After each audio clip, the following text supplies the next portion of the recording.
there's only 4 choices you can make. When I was thinking about this the other day on the train, I was thinking, if you want to create a new result in your life, which most of us do, you have to make a new choice, right? And I believe all behavior is belief-driven, right? You need a belief that says that's even possible. But going on the choices, you can only make, there are only 4 fundamental choices to make a change. You either could stop something, you could start something, you could do less of something, or you could do more of something. That's literally the only things you could do. Because if you did the 5th thing is not do anything, that's insanity, right? Doing the same thing, expecting a different result. So you want to create a new result. Let's say it's wellness. You can either stop something, start something, do less of something, do more of something. You could stop smoking, right? You could start meditating. You could do less binge watching television sitcoms, or you could do more movement throughout the day, right? And so like all those choices, and I'm not saying this is easy, but I'm saying it is pretty straightforward and simple. And so when I'm looking at how to make my life better, I could ask myself these kind of questions, like, what is this good for my brain, or is this bad for my brain? Something simple. Or, the questions that you're asking yourself, where's the gift in this? And then I could ask, what can I stop? What can I start? What can I do less of? What can I do more of?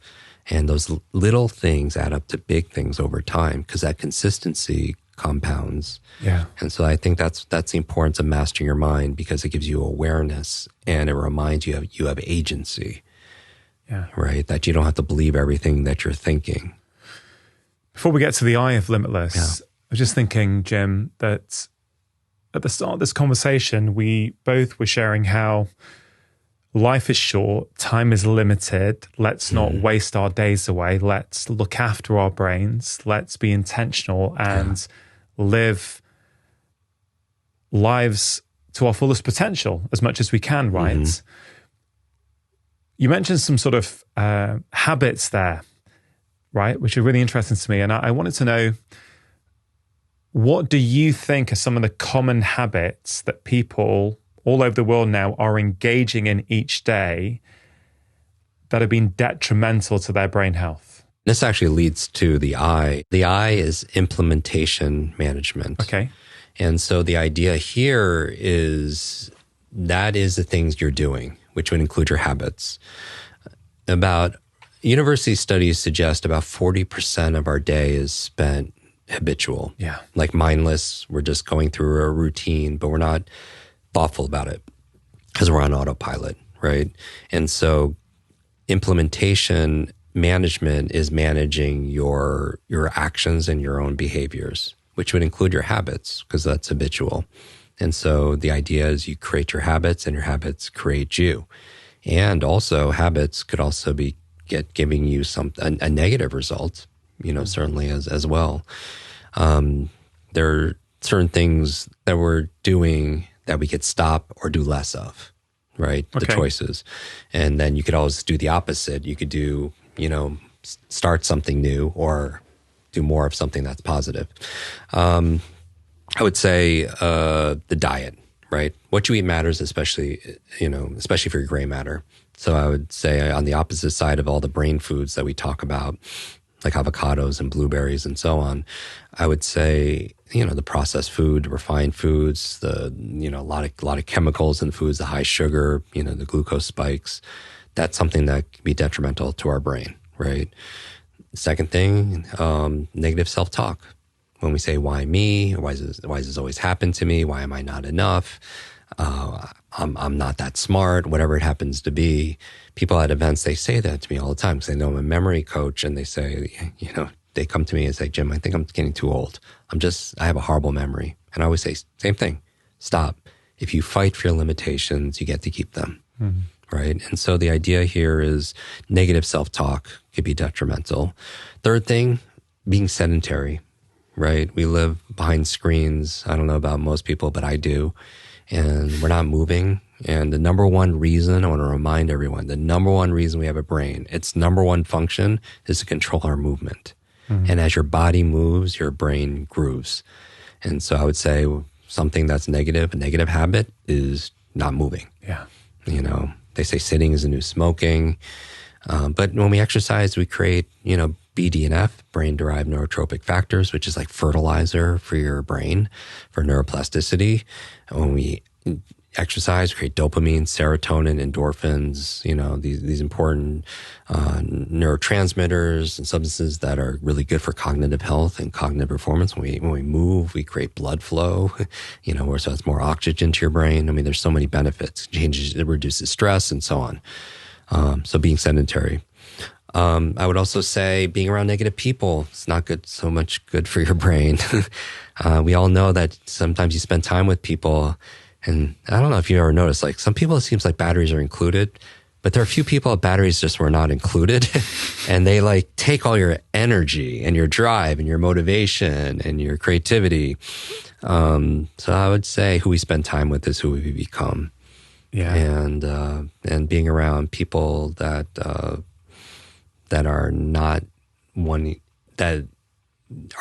who you want to be like, or aspects of them that they don't inspire you. I mean, we all need people to cheerlead for us, to be kind to us, to encourage us. And if you haven't found that person, be that person. Be that person for somebody else. Be that person, especially for yourself. So a negative peer group. And again, those people could be your family. It could be your friends, people closest to you. And they could be sincere, but they could be sincerely wrong too. They could have good intentions. Maybe they're like, why you always listen to those podcasts and reading all those books or whatever. And maybe they don't want, deep down, there's a secondary gain. They don't want you to outgrow them because they don't want to be separate from you. So it can be good intentions, or maybe they don't want you to get your hopes up, or, and they're trying to protect you. It's funny, thinking about podcasting and a couple of things you've said, earlier on, you were talking about the importance of learning, and people who listen to podcasts like this one or yours or, many others are making a commitment to learning, right? Especially these kind of, these sort of podcasts. It is about learning information and hopefully implementing elements of that, or at least getting you thinking and learning new things about the world, right? So I think that's important. But I kind of feel, would podcasting have blown up the way it has if people weren't as isolated as they are around the world? I really think about that a lot. If we had really strong, cohesive communities, I wonder sometimes if, I don't think it's clear cut or black and white, but I do believe that some people don't have their own peer networks that support them. And so they will, let's say, listen to this show each week, and hopefully it's done in such a way that they feel like it's a couple of friends talking and it's a friend of theirs who's talking. I genuinely feel that people start to develop that connection to their favorite podcast host. I certainly do with the podcast I like to listen to. You feel like that person's almost your friend and that you know them. So I actually think they, in some ways, help us feel connected and help us feel as though, there are people out there who think like me. Because I think a lot of the time people are in work environments or family environments who are not as interested in health and growth and well-being. And so I think podcasting helps. I'm doing a UK theatre tour next year. Oh, wow. And, trying to create something really special, unlike anything I've ever done before. Something immersive and transformative with lights and music. Yeah, really, we're working hard on it. And one of the reasons is because I think we want to be surrounded by people who think like us and want to grow like us. And there's power in being around other people, isn't there? I feel like we want to know that we're not alone. Yeah. Right. And just in our identity and who we are. I mean, I feel like we want to fit in and belong, and we want to stand out at the same time. Right. There's this pendulum where we want to belong and be part of something, be understood, be seen, not feel like we're kind of weird. But when you get to be around other people who think similar, it can be great. And then also we want to also stand out, because that's why we grow in our specific traits. With our friends and family, sometimes the people that we care about most are the ones that hold us back, because we give them permission and we give up our sovereignty to their expectations and opinions. And I want us to remind everyone, you could love your family, but they don't have to be your peers. Like when I say have a positive peer group, I'm saying self-selecting individuals that their opinion affects how you feel, and affect your standards, right? Meaning I have this rule that just don't take criticism from someone you wouldn't take advice from. Don't take criticism, because like a lot of us are fearful of other people's opinions and expectations. But if you want to do anything in your life, there's this judgment that comes around it, and then people have their opinions, especially on social media. And we could decide and hold that internal reality that, we will work on having the people around us that we could identify with, that, that they can relate to, that inspire them. And I certainly have, people like that also as well. Yeah. So yeah, going back to the habits, this is just all about implementation. And so implementation management is managing the things and getting yourself to do the things you need to do, even if they're difficult. You mentioned some of the habits that people are engaging with that are maybe sabotaging their day-to-day lives in many ways, that are stealing their life away without them realizing. If we flip that and think about, look, you have so many habits you recommend to people. We covered loads in the first conversation, but I don't know, if I said to you, Jim, what are 3 of your favorite pro-brain habits that people could do? How would you answer that? Let me give you a few more of the negative habits, and then because that'll inform the positive ones. Sure. So we talked about a bad brain diet, is probably not good for your brain. Definitely negative thinking is a habit. Habits of thought. Not moving is a habit, being sedentary. So obviously the opposite of all these make a difference. A positive peer group is good, but a negative peer group could affect your words, your actions, your thoughts, your character, your habits. A dirty environment. We don't think about our environment as much, but our external reality affects our internal reality. So you notice, like, you clean your desk or you put everything in the right folder on your computer, you have clarity of thought. But a messy environment, it reflects, you have to use so much energy to hold like where everything is. Yeah, for sure. And I feel like that wouldn't be a good use of our brain. So a negative habit would be, sustaining a dirty environment. Head injuries, I would put that up there because I get to work with a lot of extreme athletes, or, UFC fighters, or football players, and, hockey players that have had head trauma. Not learning something is not good for your brain. So be like, just, if you're not learning, you're not growing, you're not challenging. And so like our brains are like, it's an organ, but it acts like a muscle. It's use it or lose it. And so I would say not learning every day could affect your brain. And that's a habit. And then being stressed all the time could affect our brain. Whatever emotional stress, financial stress, whatever the stressors are, chronic stress has been shown to shrink the human brain. And so not having coping mechanisms for me, so though, to answer your question, like habits that have really helped me of late, I would say spending more time in nature because I'm not on my screen. Nature is very healing, clean air, better lighting. I feel grounded. It reduces my stress. I also could do that with my family. So it's family time or walking the dogs, things like that. So I would say that's good. I would put one more negative habit on there besides the things we've talked about in the last episode, like touching your phone at night or in the first thing in the morning, all those things. Anything that would affect your sleep. That's any habits that would negatively impact your rest and recovery at night. And that could be a habit of drinking caffeine later in the afternoon. It could be, being on screens, certainly also as well. It could be ruminating, which is a habit of like all the things you need to do or all the things that worry you. And I'm not saying, again, it's easy to mitigate these things, but the self-awareness is a starting point for all change again. So good habits for me, being out in nature, going to bed at the same time is so very important to me. I mean, I don't know. It took me like, I'm turning 51, it took me like a long time to get to the point where I'm just okay with going to bed at like 9:30.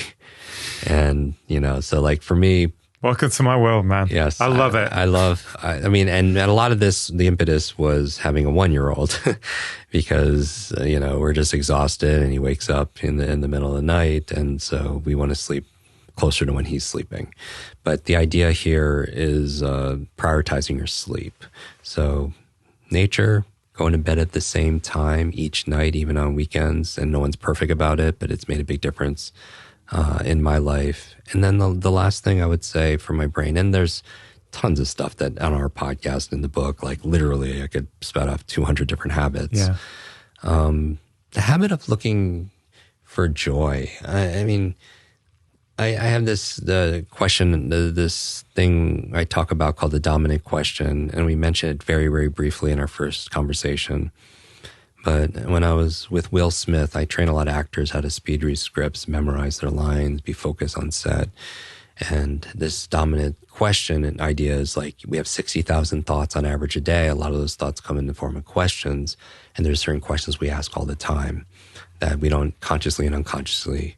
And those questions determine our reality. And his dominant question we found out is, how do I make this moment magical? And he gets answers, right? And then I was like, okay, my dominant question is, how do we make it better? So how do we make this question better? And he was like, okay, instead of how do I make this moment magical, how about how do I make this moment even more magical? With the presupposition being this moment's already magical. And right? This is a question he consciously asks himself, or he's programmed himself to ask? Both. Oh, no, I don't know if it was programmed, but and it explains a lot of like when we're shooting in Toronto, a superhero film, and it was like 2:00 at night. It was a night shoot. And it's not very glamorous. It's cold. It's in February in Canada. And, but his family and I are in a tent, shivering a little bit, watching the screens. And during the break, he's making us hot chocolate, even though there's a crew that would do that. And he starts telling us stories and cracking jokes. And that's a result of that dominant question. How do I make this moment even more magical? Right. And I'll talk about the power of questions in another letter that's coming up for Limitless. In the acronym. But the idea here is that one of my habits is just trying to find more joy, more magic.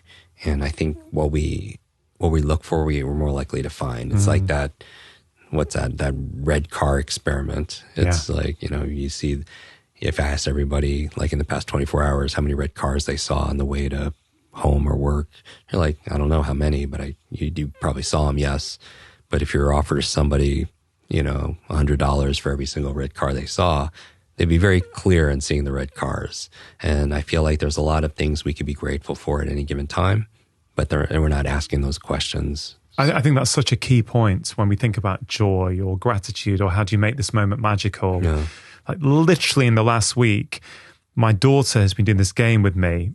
Like, I don't think this game existed when I was at school, but it's something to do with when you see a Mini in the road, like the car, a Mini, you sort of give someone a gentle punch and you say a few things. Now, it's nuts because I didn't know there were that many Minis on the road, right? But suddenly you're playing that game, you're seeing Minis everywhere. And now when I'm not in the car with my daughter, I am seeing Minis everywhere, right? Yeah. Those Minis have just not suddenly appeared on the road, right?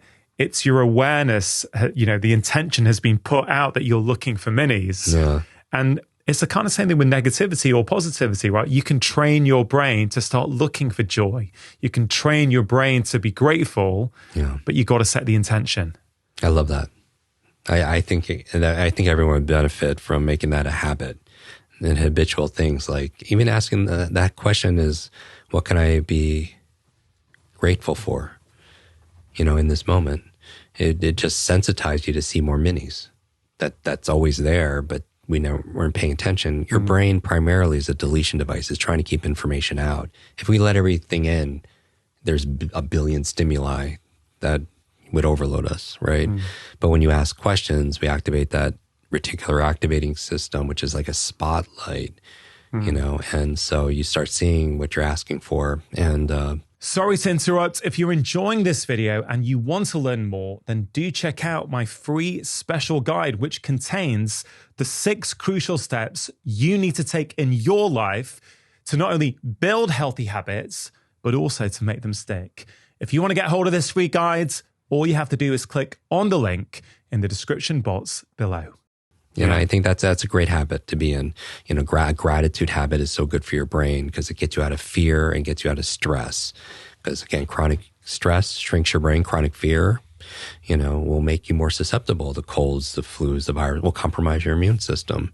But I think gratitude is an incredible antidote. And so you can even do a thought experiment. It's like, what if the only things you had in your life tomorrow were the things you express gratitude for today? Like, wow, that would change things for me, at least. Like, I'd be expressing my gratitude for all the little things because I wouldn't want to lose them the next day.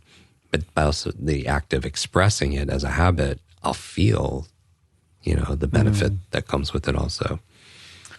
Okay. So that's implementation. Okay. The T in Limitless is time management. So there are ways of managing your time and time management systems. I make them one of the 9 elements of management because I feel like you can be really good at managing your time, but if you're not good at managing your priorities or managing your mind or managing, like your growth, then I feel like it's only one aspect. And there's different systems. For me, when I think about time management, I'm looking at decision fatigue. This idea that you can only make a certain amount of good decisions in a day. And then after you've used them up, you can't. Have you ever been at a restaurant at like dinner time and you're looking at a menu and you don't even know what you want because you're just spent mentally. 100%. Right. And so the idea here is systemize your life as much as possible so you don't have to think about make decisions on what you're going to eat that day or plan to wear or whatever. And then you can save those good decisions for things that matter, right?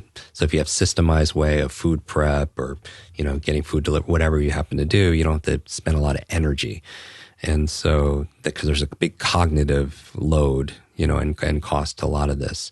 For time management, I like to do something called task batching, where I batch a lot of the similar tasks together as best I can. And obviously everybody has a dynamic life and family and responsibilities and appointments. So you can't always do that. But to the best of my ability, I like to chunk my communications, for example, all at the same time. Or, when I do podcasting and interviews, it's only, a certain amount of hours in a day or a specific day, where I do all my communication, to catch up for things.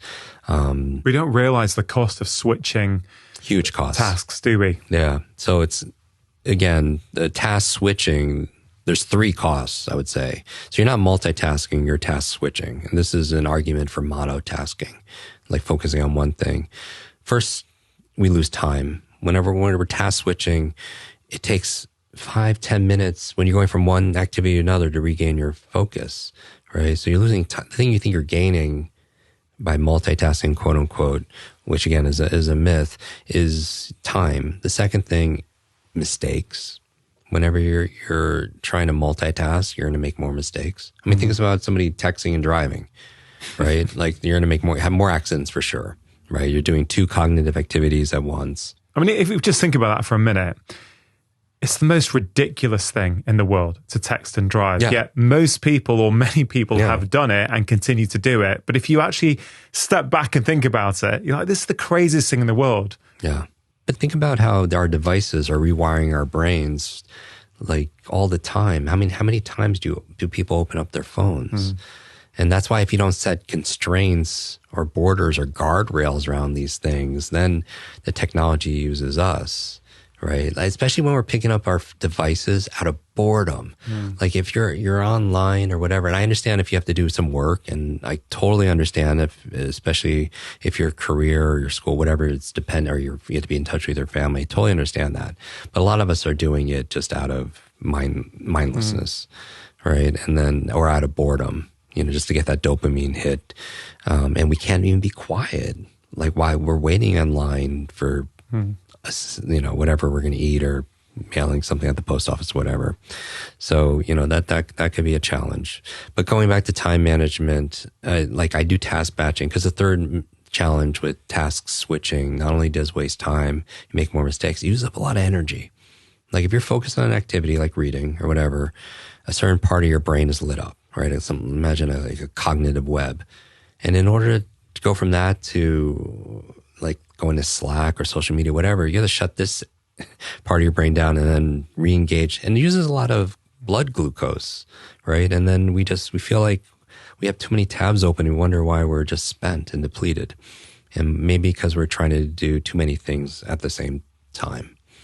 And so when it comes to time management, I like to batch my tasks, similar tasks together, so I could just kind of stay more in a flow. And, so I do my communications at a certain amount of hours or certain days. And it just works really well for me. I mentioned I break my day into 3 areas. In the morning, I create. In the afternoon, I consume. And in the evening, I clear. Right. So in the morning, I want to pull out information out of my mind. I'm most creative. I write, I script podcasts and so on. In the afternoon, I consume. I'm reading research, I'm reading books, listen to podcasts, listen to audiobooks. I'm putting information in. And in the evening, I want to get in that parasympathetic rest, digest. I want to sleep well. I clear. What is that? I could, talk to my wife about my day. It's a way of clearing. I could plan my day out the next day to get that out of my head so I don't have to ruminate it. And just on that, Jim, for anyone who might be thinking, well, Jim, I don't have that kind of autonomy over my day. I guess if someone's got a conventional, which I guess is becoming less conventional these days, 9 to 5, let's say, or 8 till 6. Yeah. I guess there are ways of applying those principles, so they could, if they can get up and spend 10, 20 minutes in the morning focusing on themselves, they could be reading, for example, and learning first thing in the morning. When they get home, they could do, as you say, talk to their partner if they have one, or journal, or there's a way of applying it, even if you don't have the autonomy that you might have, for example. Completely, and that's why I said I never perfect, because there's always days where I have to do an interview or have a doctor and what I take my. But it's your intention. So I'm not asking people to model the process. I'm asking people to look at the principle. Yeah. Because behind every principle, there's a promise. So the idea behind the principle we're talking about is, to the best of our ability, to be most efficient and effective and have more enjoyment also, because it's less taxing, less stress, is to batch similar activities together. And nobody ever gets 100%. I've never had that experience ever in my life.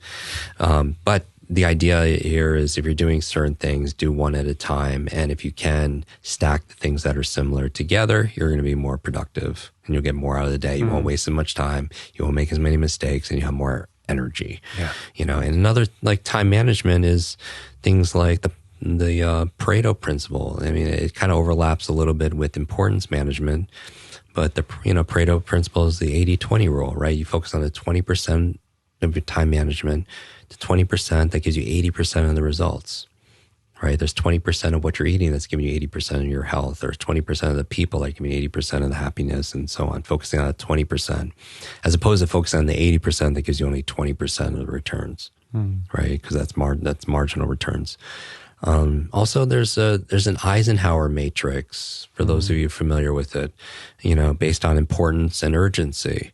So imagine a quadrant, 4 quadrants, and as things go up, it's more important. And as things go left, it's more urgent. And so if you see the quadrants, the bottom right is not important and not urgent. That's probably, you should delete everything in that category, right?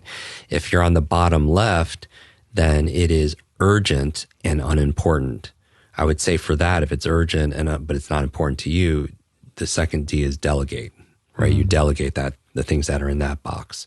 If you go directly up, top left, those are things that are urgent and important, right? So in that area, the D is you do it. If it's urgent and important, you do it, right? And then finally, the top right, which I'm hoping is where most of us spend time with, it's important, but it's not urgent. Like eating a good meal is important, but it's not urgent, right? But if you don't do it regularly, it becomes urgent, right? Because then you're in a health crisis. Yeah. Like your relationships are important, maybe not urgent, but if you neglect it, then it becomes urgent. It goes in the top left quadrant. You've got this matrix in Limitless, I think. Yeah. Yeah. And then yes. And then the top right is, since it's not urgent and it's important, then you could, the D could be you decide or you defer it, meaning you schedule it. Right. But this is just another model, Eisenhower matrix. So I didn't create it, but it's a model for time management to be able to know where to put your time. So under time management, I'm thinking about task batching. I'm thinking about the Eisenhower matrix in terms of urgency and importance.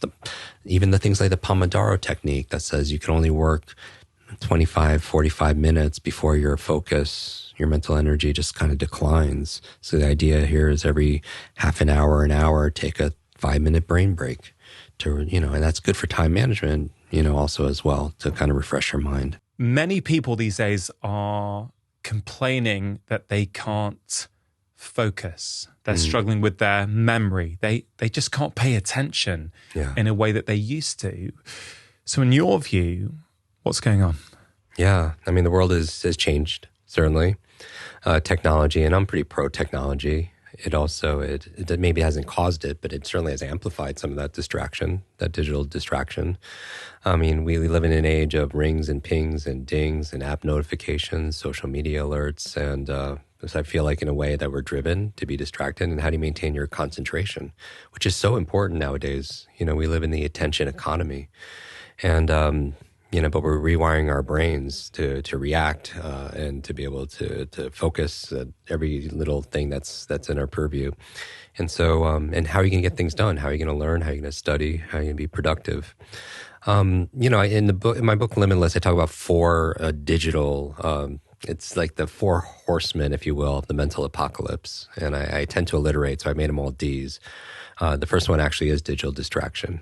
With the rise of technology and every like and share and comment and cat video, and then we get those dopamine hits. We're kind of rewired to be distracted. Another one that we're facing that people I think are struggling with right now is this thing called digital deluge. It's feel like there's too much information, but not enough time to go through it all. It feels, some people describe it as taking a sip of water out of a fire hose, maybe, or they're drowning in information. And how do you catch up and keep up and get ahead? And some of the things we could talk about here is I talk about accelerated learning, which I think is one of the most important skills to be able to master in the 21st century, to be able to catch up and really thrive. Accelerated learning could also be speed reading. You have so much to read, this, in your field, and the half-life of information is getting shorter and shorter, but the amount of information is coming at dizzying speed. But how we read it or learn it, that growing gap creates information anxiety, higher blood pressure, compression of leisure time, more sleeplessness. So it could be a big challenge for people. And then there's one that I term digital deduction. Digital deduction. Yeah. That's the third one, right? Yeah. Digital deduction. So you have digital distraction and digital deluge. Digital deduction is this phenomenon where it seems like this generation is not having the same ability to think or to rationalize. You applied logic, critical thinking, and it could be because of technology. With algorithms, a lot of technology is doing the thinking for us. Right, it's telling us, giving us our recommendation. It's telling us how to get from here to there. If you think about, way back before GPS, we would have to build visual spatial intelligence in order for people to get from here to there. But now we rely on our devices, so we don't have to think. So we're outsourcing that. And then a big one is digital dementia. I mean, think about that. We're so reliant on technology to also be like our external memory drive. I mean, think about how many phone numbers, your audience, you and I used to know growing up. I mean, a lot, right? A lot, yeah. And how many do we know today? Current numbers, probably could count on one hand, maybe 1, 2, or 3. Not that I want to memorize 500 phone numbers, but it should be concerning that a lot of people complain about not being able to memorize one, a phone number or a PIN number or a passcode or a seed phrase or what they ate that day or a conversation they just had. I believe 2 of the most costly words sometimes in our life, certainly in our work, are I forgot. I forgot to do it. I forgot to bring it. I forgot that meeting. I forgot that conversation. I forgot what I was going to say. I forgot that person's name. Every single time we have those lapses, we could lose time and credibility. We could hurt a relationship. Those are 2 powerful words, aren't they? I forgot. It's interesting because it's clearly something that is increasing in society. People in their 30s now are saying, I just can't remember that. I can't remember where I put my keys, right? So, or something larger like their car. Or something larger like their car. You see the people walking around the lot with their car alarms like GPS trying to figure out where to park their car. So I want to sort of explore what's going on here. You've mentioned these 4 Ds, right? Yeah. And of course, they all start with digital. Yeah. And you also mentioned that you're pro-technology, right? So it's not necessarily technology that's doing it. Maybe it's the way we're using that technology sometimes that's problematic. So, let's go through those one by one. I know you've outlined them, but digital distraction, I think we all kind of get that we can't focus because we're just drawn to our smartphone and we're just, before we know it, we should be doing a work project, but somehow we've ended up down a Twitter rabbit hole or we've been on Instagram for 10 minutes without even realizing it. Yeah. So what can we do about that? Yeah. I mean, for me, technology is not necessarily good or bad. It's exactly what you said. It's how it's applied. Like fire is a form of technology, and fire could cook our food or it could burn down our home, right? But you're right. It's how we're using it, and as opposed to it using us, right? Technology is a tool for us to use, but if technology is using us, then who becomes the tool? Then we become the tool, right? And so, having agency, I think, is very important. A way of starting this conversation in terms of that we're not a victim, that we always are the pilot. We're the pilot of our lives instead of the passenger. We're the pilot of our minds. We're not the passenger. We don't have to just be reacting to it. My challenge is when people pick up the phone out of boredom. Right. I mean, in terms of how many times do people open up social media or touching their phone, or if it's at the table during a meal, it creates that kind of unconscious anxiety that's there. It's just the impulse to be able to pick it up. And so part of it is obviously controlling the environmental aspect of it and knowing that we always have a choice, right? There's a quote in Limitless from a French philosopher, and he says, life is the letter C between the letters B and D. Life is C between B and D. B is birth, D is death, life C, choice. We always have that choice every single day. Our lives, in effect, is the sum total of all the choices we made up to this point. Where are we going to live? Who are we going to spend time with? What are we going to eat? What are we going to do for a living? What are we going to feed our mind? And I'm also thinking that when it comes to choices, in the decisions that we make, I believe that even at a meta level, that these difficult times, they could distract us. We're talking about distraction. It could diminish us, or these difficult times can actually develop us. We always decide because we always have choice. Every day we wake up with a chance because we have choice, right? And to take responsibility of it as opposed to putting it out there like something. I always use this metaphor that it's important for all of us to identify more with a thermostat than we do a thermometer. Meaning a thermometer, let's say a thermometer is in your room, what's its function? It just reacts to the environment. Whatever the environment gives it, it reacts. And as human beings, we are sometimes like that. We react to how people treat us. We can react to the weather. We can react to the economy, all these different things. But ultimately, this. As you write about happiness, the people that are most fulfilled, happy, successful, they tend to not react as much, right? They tend to maintain more of their agency. A thermostat has that agency. A thermostat doesn't react to its environment. A thermostat, it knows the temperature. It gauges. It has awareness, and though it sets a temperature. And what happens to the environment reacts to it. Yeah. Right. No, I love that. And, when I've watch your videos online or listen to your podcast, I see a lot of shared philosophy. I see a lot of things between us that we both like to talk about. And I know first thing in the morning is a very important time for you, as it is for me. Yeah. I really do passionately believe that the way we start the day determines so much of what happens later on in that day. You know, if you start off consuming news, hey guys, I really hope you're finding this useful. If you are and you want more content like it, please do check out my book, Make Change That Lasts, 9 Simple Ways to Break Free from the Habits That Are Holding You Back. It's in all the usual places as a paperback, ebook, and as an audiobook, which I'm narrating. Now, back to the video. Don't be surprised that you feel anxious, a bit frazzled, a bit negative about the world later on, because the way we feel is often downstream from what we're consuming. Yeah. And I know you're big on morning routines. You're big on not looking at your phone for a period of time in the morning. And if we use the analogy of the thermostat, I guess we get a chance every morning to set the thermostat on our life, depending on what we do, right? So you're a brain coach, you're a world-renowned brain coach. So to you, what does an ideal morning look like if we're thinking about the health of our brains? And specifically towards things like focus. To have better focus throughout the day.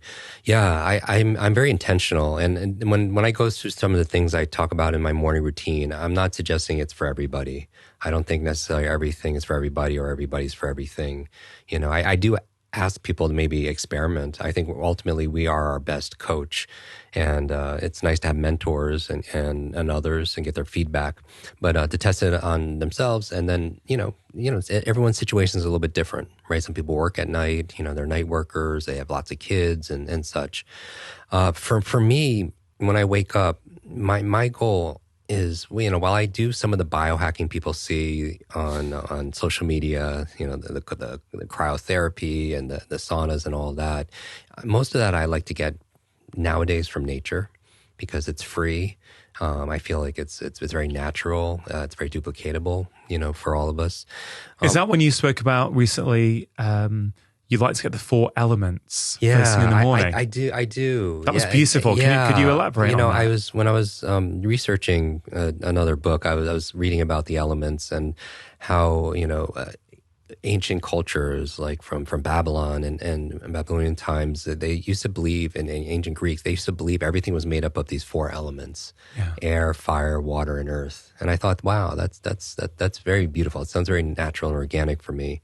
And so for me, I like to infuse my day with those elements, maybe first thing in the morning, and you could do it by going out and getting grounded. I love taking off my shoes and, being barefoot.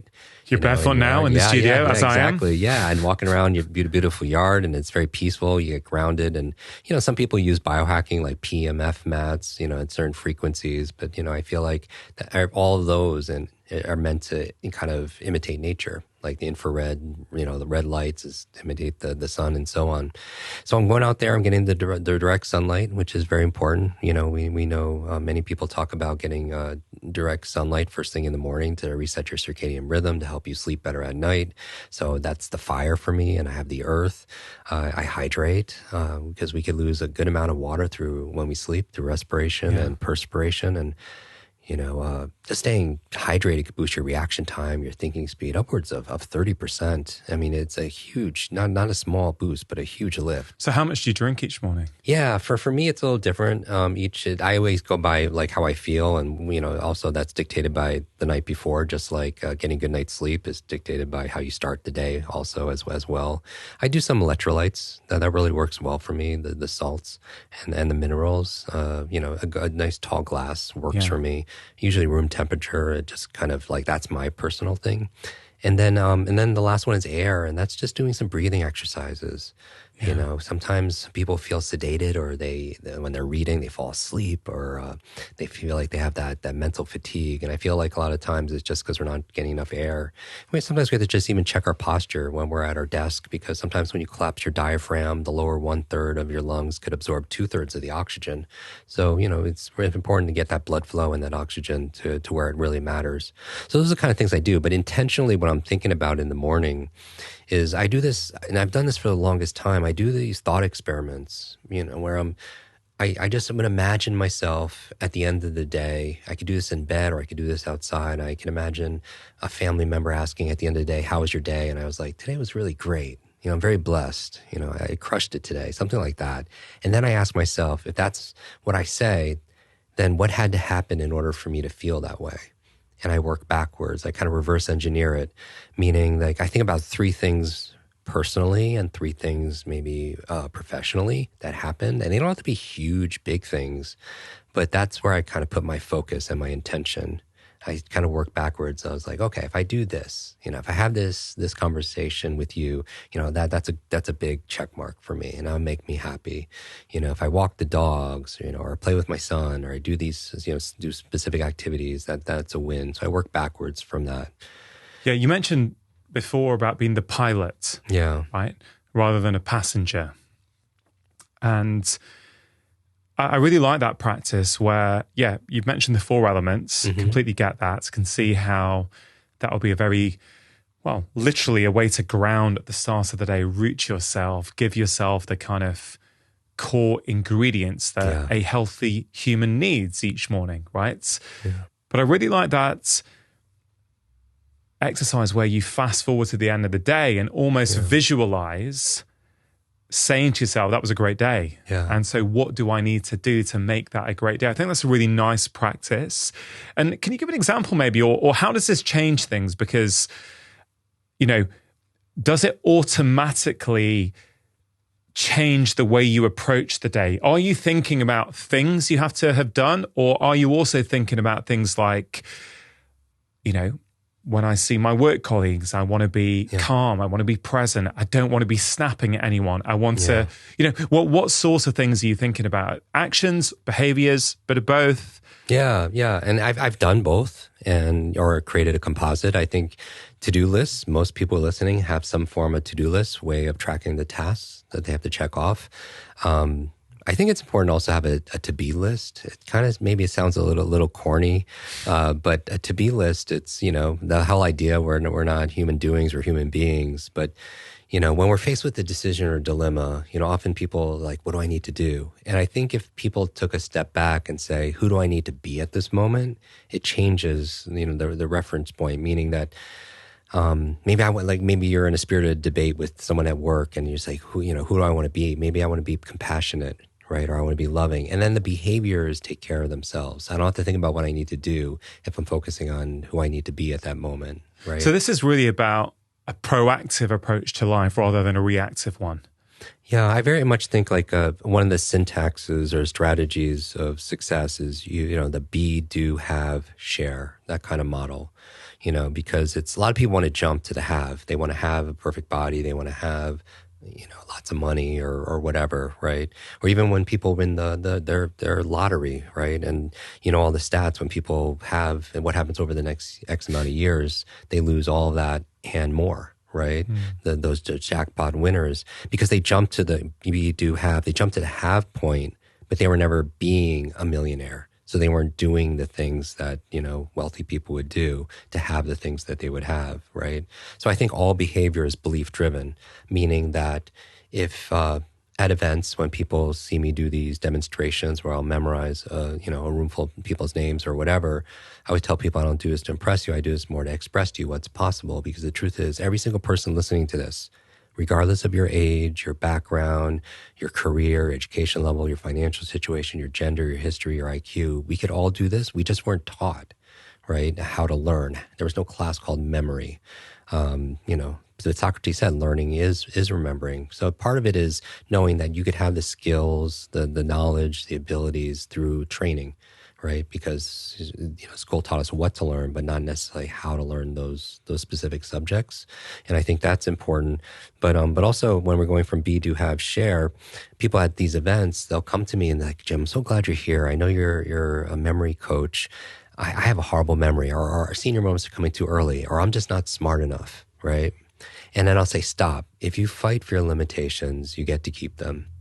If you fight for your limits, they're yours, right? And so I really feel like, everything starts at that being level, that it's part of success is aligning 3 H's, your head, your heart, and your hands. meaning there's an integration and alignment of what you think and believe, what you feel, and what you're doing. Meaning some people could have goals in their head and they have a standard in their head, but if they're not acting with their hands consistently, maybe they have a goal for health or impact or income, but if they're not doing the actions with their hands, I think it's really important to check in with the second H, which is our heart, right? Which symbolizes functions of emotions. Because we are not logical, we are more biological. When you think about dopamine, oxytocin, serotonin, and endorphins, we're this neurochemical feeling soup, right? And when we're coming, even building on that, yes, maybe you want to have instead of just a to-do list, maybe you want to add 3 things you want to be and also 3 things you want to feel that day. Because here's a first principle that I teach with accelerated learning is that it's about taking nouns and turning them into verbs, getting in the habit of taking the nouns in your life and turning them into verbs. So here's an example. I think the nature of what we do, you and I and others, it's about transcending. It's about ending the trance.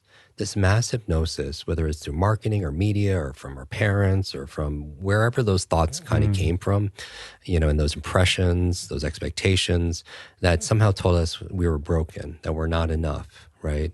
And so how do you and if it's not external, some of that hypnosis is not just coming from marketing or media or fear-based thing. It's coming from ourselves. It's like internal, belief and internal doubt and even our internal self-talk. So if you say something like, I don't have motivation or I don't have energy or I don't have focus, I don't think these are things you have necessarily. I think they are more things you do.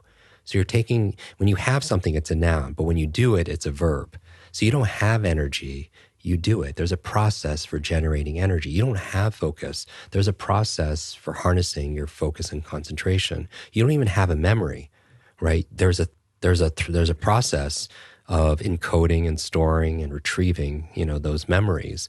You don't have motivation. There's a process for motivating yourself also as well. So the reason I bring this up is, before we go into all the tactics and the tips for focusing and reading and memory and so on, it's just this idea of having this mindset where it's your where again coming back to personal responsibility, personal ownership, where you're relentless about your own agency, and that gives you, when you turn something into a process, into a verb, that gives you your control back, right? Yeah. You're not putting it out there saying I wake up and I hope I have creativity so I could write today, or I hope I have energy so I could be with my kids.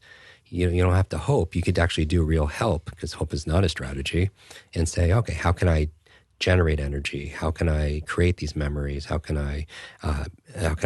the process for motivating myself? Let's take 10 places in our body going from top to bottom. And you could do this with me and just say it out loud, touch that part of your body. So number 1 is top. So I want everyone to touch the top of their head and say top. Top. And that's your verbal memory. 2 is nose. Nose. So what's number 2? Nose. And then we're going right down the body. Number 3 is mouth. Say it out loud. Mouth. 4, you're going to go to the side, is your ears. Ears. Good. 5 is throat. Throat. So we're exercising our memory. You remember number 1? Top. Nose. Mouth. Ears. Throat. Good. Number 6 are your shoulders. 6 are shoulders. So everyone listening, say it out loud. Even if there are people around you, they'll just think you're a little weird. But yeah, that's your verbal memory. 7 is collar. Good. 8 are your fingers. 9 is your belly. And 10 is your bottom. All right. So now you have 10 places. And this is a technique that's about 2,500 years old from ancient Greece. This is how they would memorize poetry, memorize speeches using places they are familiar with. So they call this the memory palace. You're creating a place that you are very familiar with, that you can close your eyes and imagine where everything is, and you're putting the information you want to remember in those places. So you're creating like a little journey for yourself. Now, instead of using your office or the mall or your home, we're just using our body as an example. But you could use any of these. You could use your kitchen if you like. So let's go back. The first place is what? Top. And the first brain food, I'm going to go through this really rapid fire, avocados. Now, again, everyone is bio-individual, and some people could be allergic to certain things, and so everyone's a little bit different. But I'm just going to state my 10 favorite. I want you to imagine avocados on the top of your head. Okay. So here, I want everyone to pretend you're 10 years old. You're very creative. You're adding some emotion in there. Because if you could, most people forget something because they only hear it. And there's a proverb that says, what I hear, I forget. What I see, I remember. What I do, I understand. What I do and feel, I understand. I heard the name, I forgot the name. What I see, I remember. I saw the face, I remember the face. Right? And what you feel and do, you understand better. So the top, I want you to just imagine guacamole as a scalp conditioner. Right? Great. You go to your nose, and if it makes you laugh, then you're definitely going to remember it because the emotion, it'll help you remember it. The second place is what? Nose. Your nose. Second brain food, blueberries. I want you to imagine blueberries coming out of your nose. Even if you can't imagine it, imagine that you can imagine it. Blueberries stuck in your nose. What does that smell like? What does that feel like?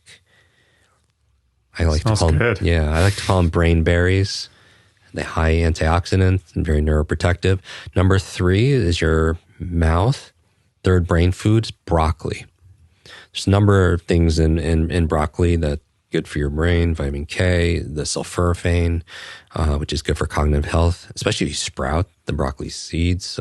It's like many, many, many more times sulforaphane. But broccoli stuck in your teeth. But you could taste it, but it's a big stalk of broccoli. And it's embarrassing. You have something stuck in your teeth, but it's broccoli. Taste it, feel it, great. Fourth place on your body were your ears. And the fourth brain food, olive oil. So I want you to imagine you're cleaning your ears with olive oil. What does that feel like? Or maybe you're wearing olive earrings, something to remind you of olive oil. Okay. Number 5 is your throat. And I want you to remember eggs. If your diet allows, again, the choline in eggs, precursor to acetylcholine, which is good for cognitive health. And so imagine a hard-boiled egg stuck in your throat. Instead of an Adam's apple, you have an egg. Or maybe Humpty Dumpty is touching your throat, whatever, right? But your throat. All right, number 6 are your shoulders. And the 6th brain food are green leafy vegetables. So imagine shoulder pads of kale and spinach. You're looking to your left and your right, and you're having shoulder pads, but they're made of this green leafy vegetables, kale and spinach. Okay. All right, 7 is your collar, and it was salmon. So your omega-3, your DHA. So I want you to imagine a necklace made out of salmon sushi. Maybe make it a week old. So a week old salmon sushi. Okay. All right, so you're never going to forget that. 8 are your fingers. So just wiggle your fingers. And the 8th brain food is turmeric. So imagine that golden powder. You just can't get it off your fingers. It's like in your nail bed and everything. Golden powder. The active ingredient is curcumin, which lowers inflammation, a good brain food. So you can't get the turmeric off your fingers. All right, 9 is your belly. And I want you to imagine the 9th brain food are walnuts. So imagine eating walnuts out of your belly button. That's kind of weird. But honestly, if you're walking outside and somebody was on the bench eating walnuts out of their belly button, would you need to study it for an hour? Would you need to rehearse and repeat it 100 times in your mind? You see it once, and it becomes unforgettable because it's something that's ordinary and you made it extraordinary in your mind. And so imagine you're eating walnuts out of your belly button. Walnuts, number of benefits. They're vitamin E, very neuroprotective. Walnuts kind of look like a brain. There's a little memory trick to remember it. And then finally, the 10th place on your body is your bottom. And let's make the 10th brain food is dark chocolate. And I don't want to know what anybody is picturing right now, but dark chocolate and bottom. All right, now imagine you are at the market, or let's say we call you up and say, "Hey, we're going to be doing this brain healthy dinner tonight," and you, the listener, we call you and say, can you stop by the market and get these 10 brain foods? And you're driving, so you can't write it down. So you put it really quickly as I said it, because it takes a lot more time to explain it than it does actually to see it, right? And presumably the more you do it, the quicker you get at this. Absolutely. Absolutely. And so you have the 10 things, you put it on your body. And so now you're at the store, you're walking around the aisles, and I'm talking to the listeners here. Do you remember what's on the top of your head? What brain food? Avocados. And coming out of your nose, blueberries, those brain berries. And stuck in your teeth broccoli. Is the broccoli. And then you're cleaning your ears olive oil. With the olive oil. And stuck in your throat is an egg. Good. And you have shoulder pads kale and spinach. Good. And you have a necklace that's made of salmon. And that could be sardines. It could be flax, your omega-3s. And then your fingers, you turmeric. have golden turmeric, good. And then your belly button, walnuts. And then your bottom, you have the chocolates. Yes. And then, sorry to interrupt. If you're enjoying this video and want to dive deeper into the topic of nutrition, I have created a free special guide which contains the 5 most important changes I think we all need to make when it comes to our diet. If you want to get hold of this free guide, all you have to do is click on the link in the description box below. It's amazing because I haven't written anything down, right? That is just in real time. The lesson here is when you understand how your brain works, you can work your brain. When you understand how your memory works, you can work your memory. I could go into the science of it a little bit, but basically we remember things based on place. I mean, think about a hunter-gatherer. We need to memorize formulas and lots of numbers or whatever. We need to memorize where things are. Where's the fertile soil? Where's the enemy tribe? Where's the clean water? Where's the crops? Where's the food? Everything. Where the animal, like whatever you're hunting. And so we learn to store things in locations. So this is piggybacking on how our brain already is organized. And why not put the important information you want to remember in those places? Now, you could use your home. You could imagine you're standing in your doorway of your kitchen and you're just going clockwise. So like number 1 can be a microwave. Number 2 is the stovetop. Number 3 is the refrigerator. Number 4 is the dishwasher. Number 5 is the sink. And then you have 5 new places. And you could walk into another room adjacent and then do that again for 6, 7, 8, 9, 10. So you can use this principle to memorize facts, client information, product information, key points to a speech. Yeah, I was going to bring up the speech actually. I've always given speeches without notes. I've just never liked going on stage with notes. But I gave a talk last week and again, all I think about is arc and narrative. I think, what is the story? What's the journey? Like, what are the 4 points or the 5? Where are you going to start? Where are you going to end? And how are you going to make that journey? I rely on memory for that. Maybe there's more of these techniques I use without realizing it in terms of how I create that arc in my head. But I imagine a simple way that I could apply that is next time, let's say I'm giving a speech or a talk, and let's say I have 5 key points I want to remember, I could use parts of my body or parts of my house, right? And create a story and a visceral feeling about that and the location, right? Very, very much so. Yeah, I get to train a lot of the top TED speakers and actors, and sometimes they don't have to say things verbatim. They just need to remember their key points. Yeah. And because what's the challenge sometimes, and speakers would likely relate to this, if you're in the middle of a speech and somebody asks a question and you go to answer it and you come back and you're like, where was I? Yeah. Right. But with this, it allows you to, so for example, I talk about like these 10 keys for your brain. You could take those 10 keys, because if you're memorizing, your content, that's your expertise. You just need a reminder of what point, right? And so let's say it's a good brain diet. I could go back to that microwave, which is my first place, and put all the good brain foods in that microwave really quickly. And then I go to the stovetop, and the second key to a better brain is killing ants. Automatic negative thoughts. So I imagine roasting ants on that stovetop. The third key for a better brain is exercise. So I go to my refrigerator, I open it up, and I'm doing all the calisthenics, CrossFit inside the refrigerator, right? I go over to the dishwasher, and that's brain nutrients. And I open, and it's like all the supplements are in there.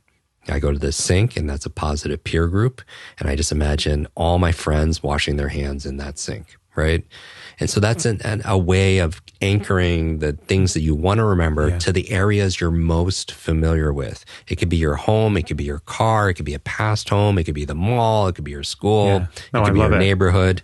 And there's so many techniques in Limitless about this, which we're not covering. And I know after our conversation last time, many people, including really good friends of mine, did some of your online courses and, just found them profound in terms of increasing reading speed and memory and those sort of things. So this stuff really, really works.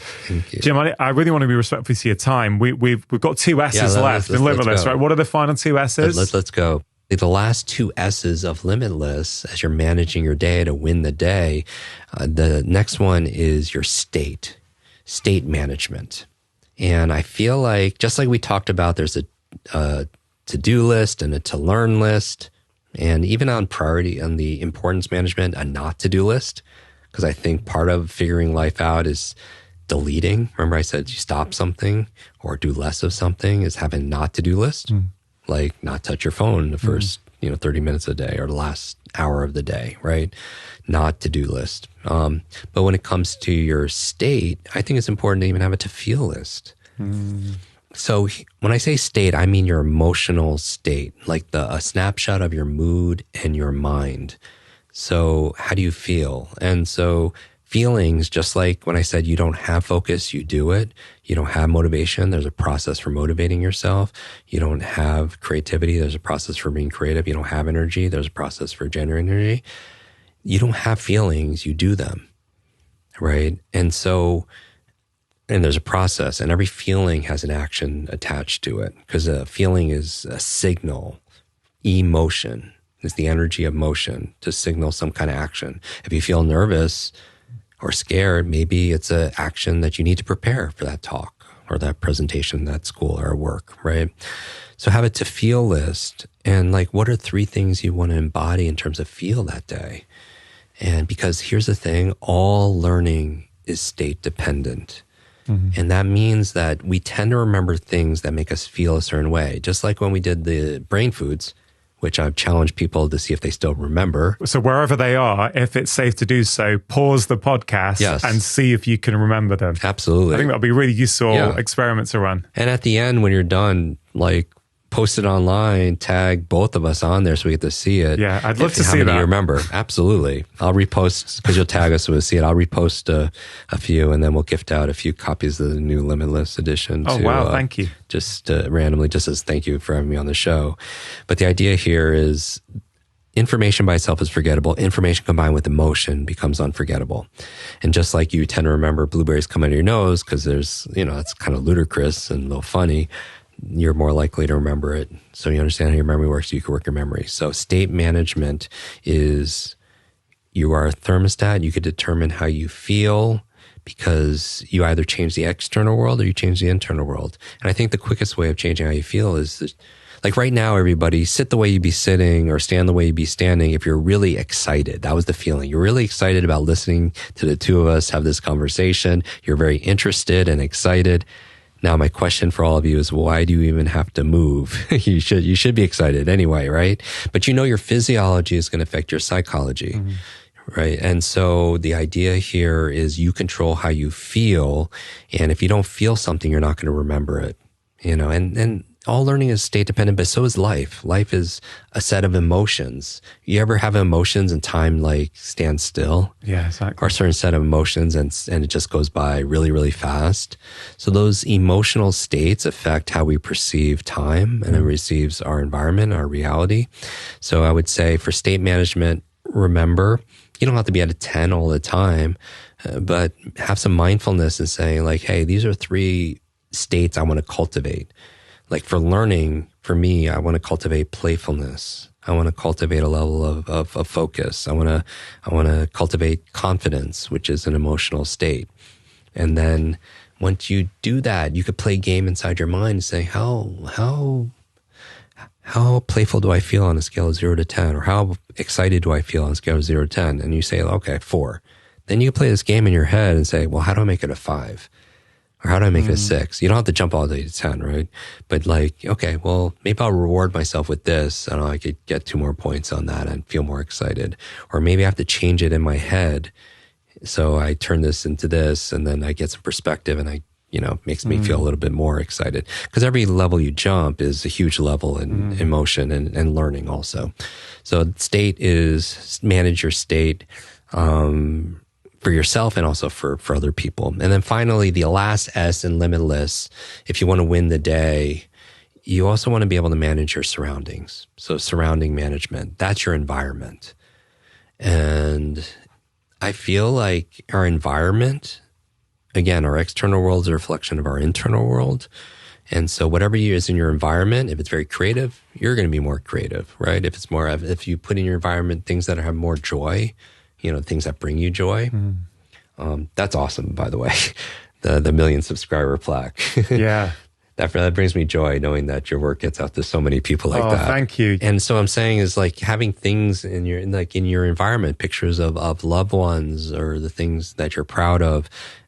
That's helping manage your surroundings because again, that affects how you feel and if you're making progress, right? Especially clean environment, one that's organized, inspiring for you, and eliminating negative things. So Limitless, wow! So that's a great mnemonic. Learning management, importance management, mind management, implementation management, time management, lens management, energy management, state management, and surrounding management. Yeah. I love it. There's something there for all of us.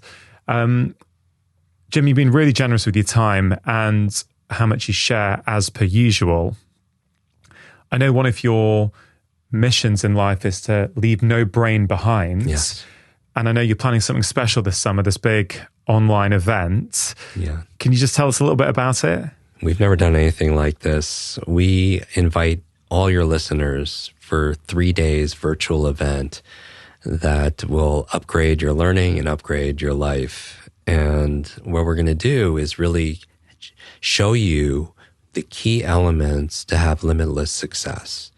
In terms of your mental performance, in terms of the treasures of your life. And we've put together a faculty of amazing experts and individuals that, would charge a fortune to get consulting from, but we're making it completely free. Because it's an online event. It's an online event. Completely free. It's in the most beautiful studio that we broadcast. You could join us online. There's Zoom cameras. We'll be able to see all of you, thousands of people. And we're bringing in the world's experts on the mind and learning and health. And we're going to share and just pour into you and your family and your team.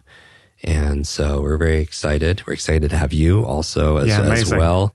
If anyone's interested for this free event, what do they have to do to sign up? Yeah, very simple. So you could secure your spot online.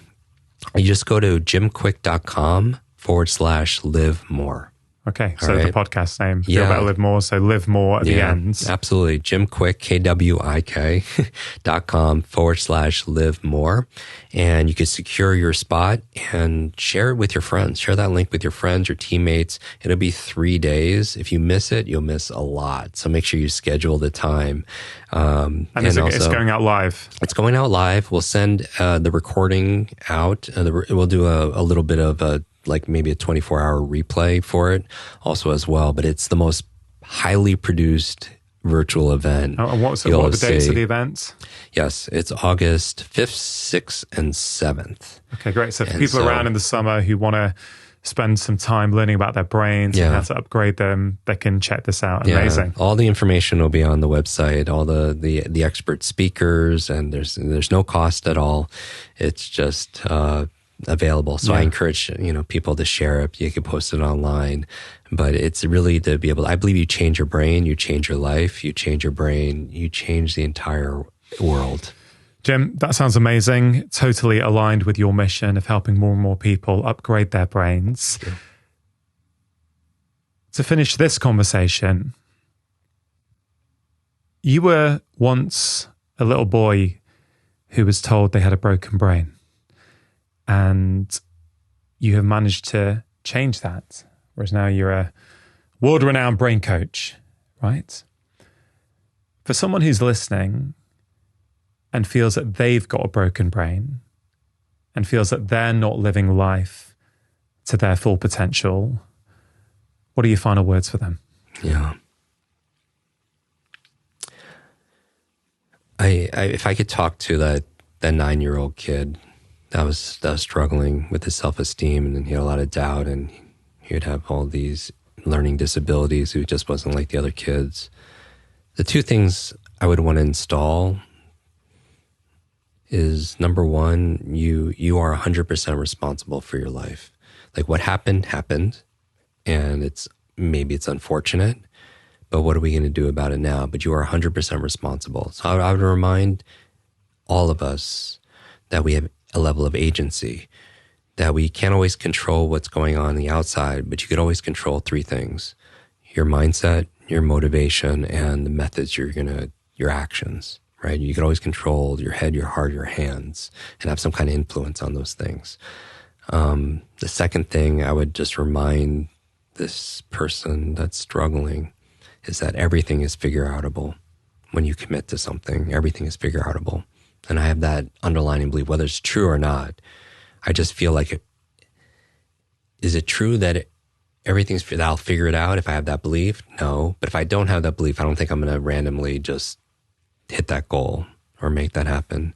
What I've discovered over the past 3 decades is that you listening, if you had the tenacity and the interest and desire to listen throughout this episode, I would say you've self-selected, that you probably have forgotten more about personal growth and health and wellness than most of your family and friends will ever learn, and that you're a special individual, and that we're all on this path to reveal and realize our fullest potential. And I would say that it's a real honor for us to be on that path with you. I mentioned this in the previous episode, that I believe there's a version of yourself that's patiently waiting. And the goal is we show up for ourselves every single day until we're introduced. But those little things matter, and you matter. Like, whether you see it or not, your presence in the world makes a difference.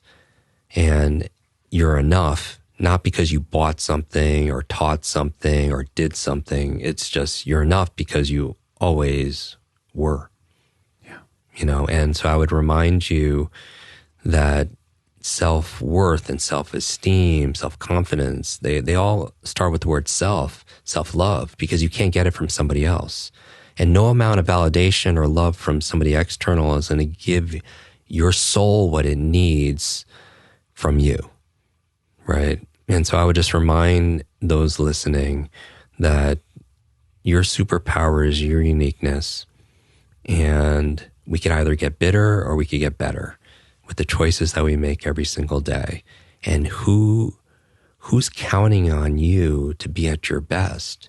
The person you want to make proud of. I got asked this the other day, who are the 2 people you want to make proud of?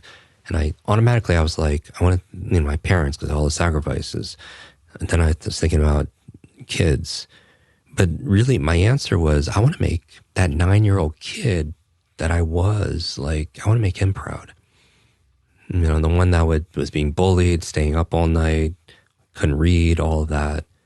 And then the other person, I was thinking, I want to fast forward to when I'm 90. I want to make that 90-year-old version of myself proud.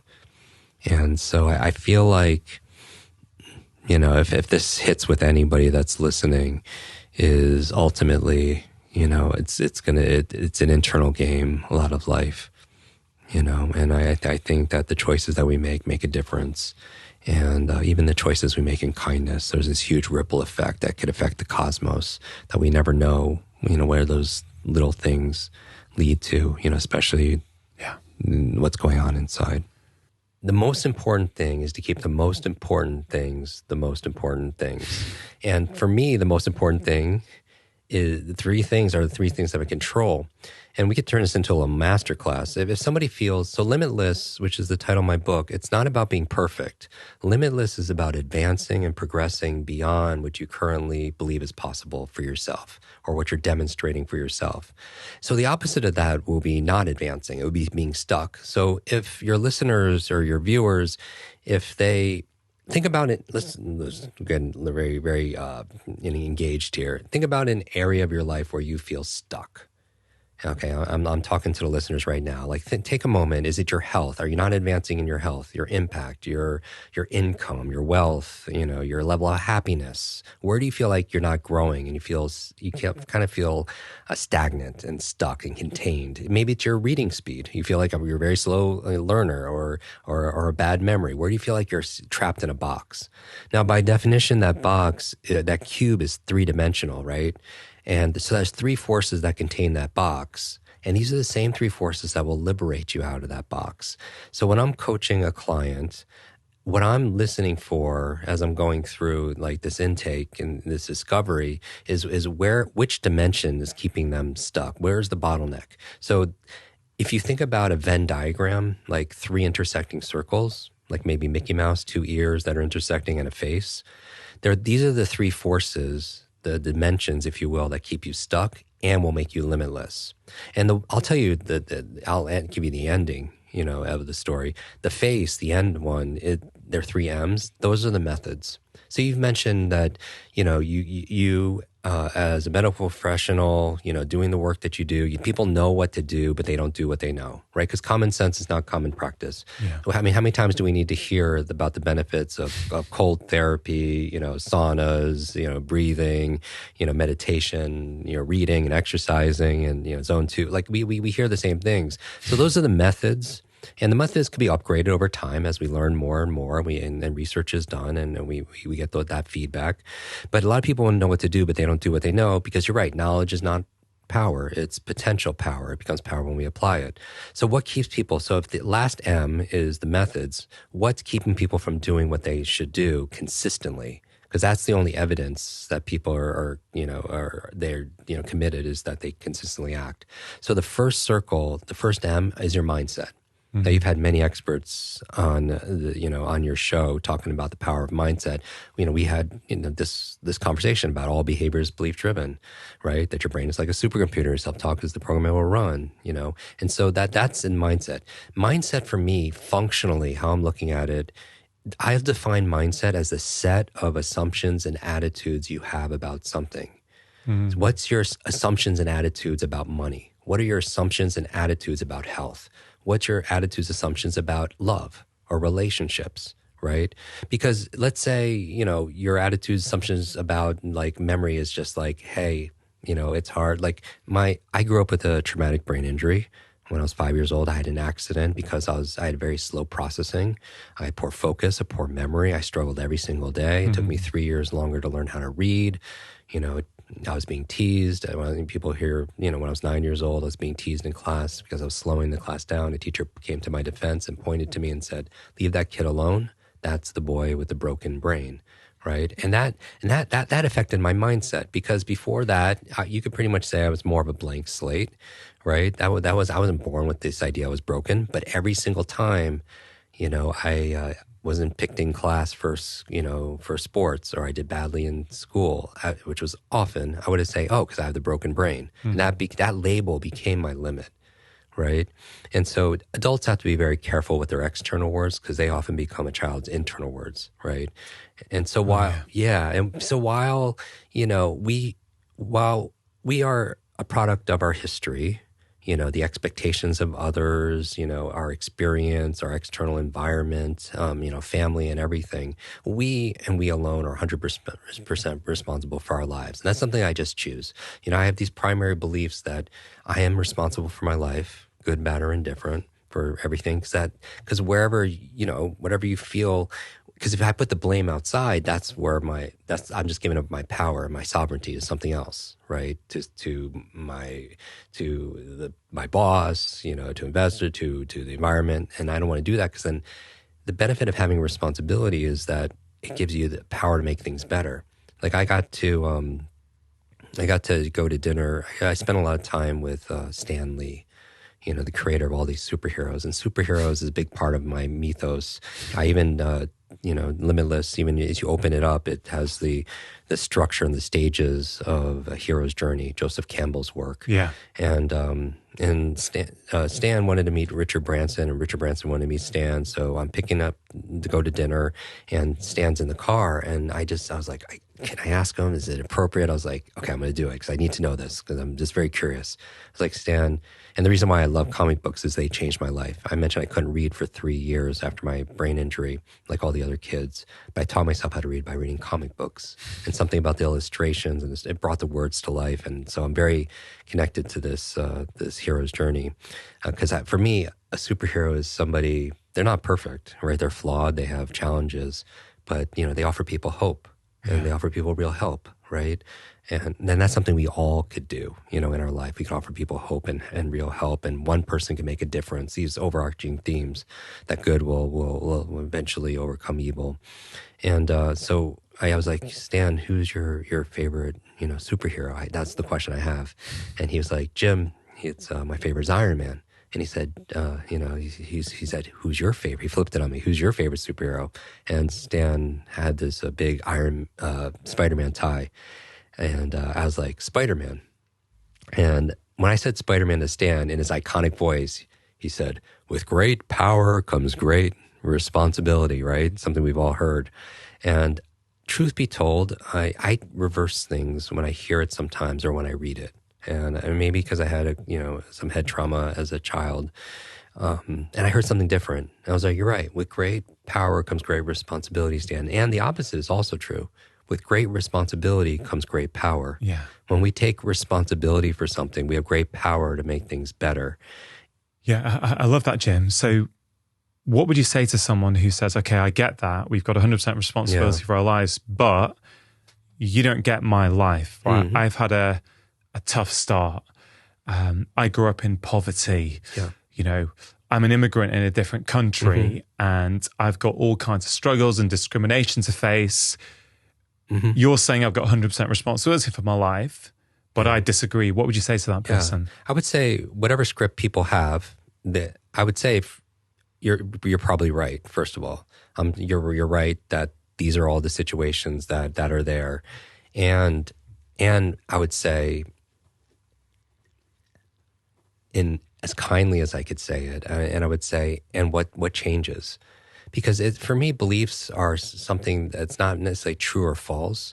For me, a belief is this useful or not? Is it useful for me to believe that? And I would ask that person the same, is it useful for you to, because I also have a belief that if somebody had hardship or they didn't have the connections or they didn't have this and they still succeeded, and we all know in culture there are many examples, then what happened there? Right? Like, my parents immigrated, to the U.S. My dad lost his parents when he was 13, didn't speak the language, lived in the back of a laundromat that my mom worked at, had no money, no connections or anything. And then so everybody had, and my brain, everything, everybody has a story. Then the thing is that story could keep us in that mindset as stuck, like we're a victim. And my challenge is that all the excuses and we all could justify where we are. And nothing changes. I mean, we're like fighting for our limitations. It's like, this is all the reasons why I can't be happy. These are all the reasons why I can't be healthy. These are all the reasons why I can't make money or whatever, right? Or I can't learn or I can't read or anything. And for me, life switched when I started, because I used to say like, why do I have this broken brain? Why me? Why me? And literally, I'm activating my reticular activating system and I'm shining a spotlight on these answers. And I didn't like the answers I was getting. Right? Because they weren't useful. I couldn't do anything with that. But when you had the belief, you could find evidence everywhere to support that belief. Like you could have a negative belief and go, yeah, this is why I've got a broken brain. This is why I've got a broken brain, right? So you reinforce the narrative. Oh, absolutely. And then, so as I talk about in the book, this dominant question idea where we have 60,000 thoughts on average a day. The challenge is 95% of those thoughts are the same thoughts we had yesterday. and the day before that, and the day before that, and those thoughts, lead to feelings. Those feelings lead to actions. Those actions lead to experience go back to, modeling our thoughts, right? And it becomes this loop. And so if you're having the same 95% thoughts, feelings, everything, then how are you going to affect real change, right? In yourself or somebody else. And so my thing is, I got frustrated. My inspiration was my desperation. I was going through so much pain, so much suffering, so much bullying, not feeling enough, doubting myself all the time. And then I started changing the questions. It's like, instead of like, why does it happen to me? Then I started saying, well, I'm broken. How do I fix this? I was like, okay. So that gives me a little bit higher quality answers, because I start activating that reticular activating system, that RAS, because primarily our brain is a deletion device. We're trying to keep information out, right? If we let everything in, we would go mad, right? We'd be so overwhelmed. So where do we shine the spotlight of our attention? And usually, like for example, we're hardwired to respond to our name, right? If you're out and about in any city and somebody shouts your name, you're going to look regardless, because it's your nervous system is hardwired, your RAS is hardwired to do that. We're also hardwired to look for things that are important to us, the things that we value, the things that are survival, the things that we ask questions about obsessively.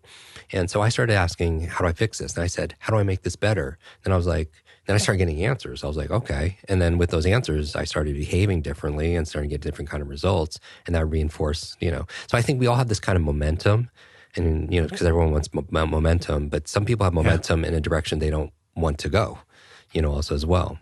I mean, I think it's really powerful hearing that, this idea that we have 100% responsibility. As you say, you can be dealt a bad hand in life, right? For sure. Yeah. But if you don't believe you have agency to change, it's just not that useful. It's like, you can have self-pity, you can tell the story. And again, I get it. Many people have had. And my heart goes out to people who are suffering and struggling. Absolutely. But it was really interesting for me. There's two now, but one of the conversations on this podcast that has changed me the most was the conversation I had with a lady called Edith Eger a few years ago. At the time, she was 93, and she was in Auschwitz concentration camp when she was 16. Her parents were murdered within a couple of hours of getting there. But there was something about her that was just so inspiring. Like, she was full of forgiveness, compassion, empathy. And she said things to me like, when I was in Auschwitz, I didn't see myself as a prisoner. The prison guards were prisoners. They weren't free in their minds. Yeah. I was. She said to me, I never forgot the last thing my mum said to me, which was, Edith, nobody can ever take from you what you put inside your own mind. Right? And I never forgot the last thing she said to me, which was, Dr. Chatterjee, I have lived in Auschwitz, and I can tell you the greatest prison you will ever live inside is the prison you create inside your own mind. I fundamentally am not the same person after that conversation as I was before it, because if I'm ever having a struggle in my life and something seems insurmountable and I'm tempted to play any form of victim narrative in my head about, oh, poor me, blah, blah, blah, blah, I think, hey, wrong, in Auschwitz, Edith could reframe. Right? If she can do it in that hell, you can probably do it here. Right. So I found that very inspiring. And literally 2 weeks ago, I spoke to, there's a book that's just come out called My Friend Anne Frank. So Anne Frank's best friend, Hannah Pick Goslar, it's one of the most gorgeous books I've read. I say gorgeous, it's tragic at the same time. But Anne's best friend of moving away from Germany, coming to Amsterdam, the war's closing in, the Nazis coming in, her ending up at the age of 13 in a concentration camp for 2 years. And then, she's liberated. She died a few months ago, just before her 94th birthday. But literally in that chair 2 weeks ago was her daughter and her co-writer of her book. And again, I was asking them, I said, what is it? What was your mum like? That trauma as a child. Ruthie said to me, she could deal with anything. She was a doer. If there was a problem, if things weren't going well, she'd always, very much like you're saying, Yeah. there was 100% responsibility. So I feel we can learn. When you see people in those extremes, right? It's not about making ourselves feel bad and go, our pain is nothing compared to theirs. It's more, for me, it's more about, wow, if they can learn these lessons there, I can learn them here. Yeah. Those two stories gave me goosebumps. Yeah, I don't know. The camera showed it like when you were telling it with Edith, and I call them truth bumps because there's something that's a fundamental truth there. You know, I had 20 years ago plus, I was giving a presentation at a conference in upstate New York, and like 3 or 4 hours north of New York City. And one of the other speakers, her name was Immaculée. She told the story. She's from Rwanda, and she was there during the genocide. And she hid in a bathroom with 7 or 8 other women and stayed there. I get choked up thinking about this. Stayed in there to survive for 91 days in the bathroom with 7 or 8 women, a small bathroom, hiding there while, you know, the most horrific things happened to the people in her life. And when she came out of that, she found out that her entire family was murdered. And, you know, and it's interesting because when I met her, I just like, I hugged her and I just cried. And I offered her, she was going to fly back to New York City, and I offered her a ride, you know, because I'd driven there. And she went into detail about what she went through, and I pulled over 3 times because I just couldn't deal with like the details. You know, so I was just bawling the entire time. And it's interesting though, because she came out of it though, the you know, has some of the most, she's like one of the most forgiving, peaceful people that I know. And, you know, she wrote a book called Left to Tell.